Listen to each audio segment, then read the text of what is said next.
Le 20 mai 1933 paraissait dans l'Action française la critique de François Vineuil du film américain La foire aux illusions, State Fair, texte intégral. La substance dramatique de Libelai, de Max Ophuls, est contenue dans une trame trop fragile.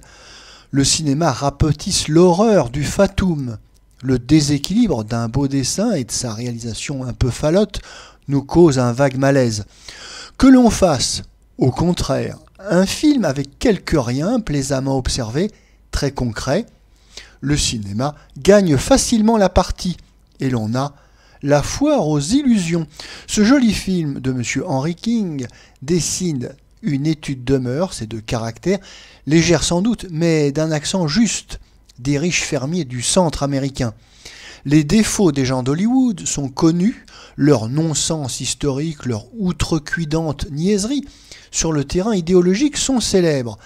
Mais il faut leur reconnaître cette qualité majeure, un goût de la vie tellement instinctif qu'ils n'ont aucun besoin de le codifier en naturalisme, populisme ou autres formules littéraires et socialisantes, déguisements que les intellectuels de la vieille Europe se croient obligés d'adopter lorsqu'ils descendent vers le peuple, comme le curieux s'affublant de la casquette et du foulard pour étudier les balles apaches.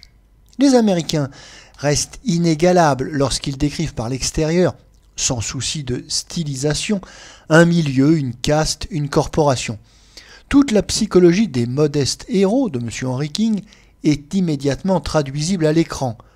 L'habitude du confort nouveau, piété teintée d'un puritanisme peu sévère, menu souci de la vie domestique, sentimentalité très saine chez les jeunes gens, pointe d'humour chez les vieux. Ils n'ont probablement rien d'autre à nous dire, c'est ce qui convient le mieux à l'écran. Dans le film de M. King, la famille Freck est prise à un des moments importants de sa paisible existence, la foire de la ville voisine, la réjouissance attendue de chaque année, la bohème du campement, d'ailleurs douillet, sous la tente, la musique, la bonne fatigue des fêtes populaires, les rencontres qui décideront de l'avenir des enfants, la consécration au comice agricole des talents de la ménagère et du vieil éleveur. Le ton souriant et cordial de la narration est charmant.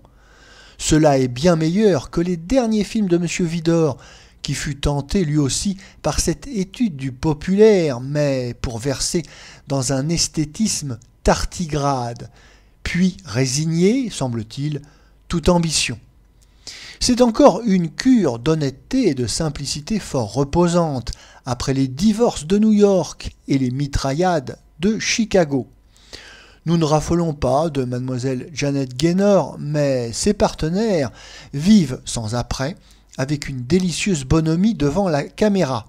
Louise Dresser, Norman Forster, Will Rogers, surtout, type du vieux terrien immuable, à quelques détails près, sous toutes les latitudes. Une réflexion s'impose naturellement, en sortant de la foire aux illusions, qu'il serait facile de faire en France 10, 100 films de la même saveur.